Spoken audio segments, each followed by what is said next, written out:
چې د جمعې یو رکعت درنه وشي نو بیا به هغه څنګه راګرځي هم دغه شان به راګرځي لکه څنګه چې د نور منځونو دا راګرځي.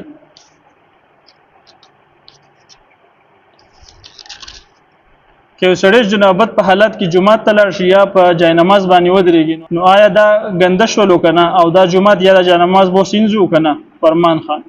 ګوره د جنابت په حالت کې سړی جمعات ته لاړو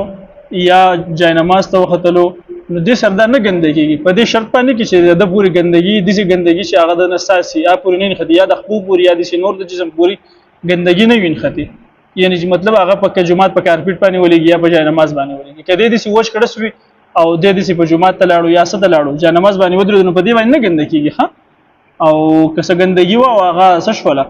جمعات باندې ولګي یا په جای نماز باندې ولګي دغه جای نماز بیا اهله انځي ها بالکل دا انسان د جسم پاک دی او د سب د شرعي عبادت نه قاصر دی د غیر لپاره وسګي غسل کوي.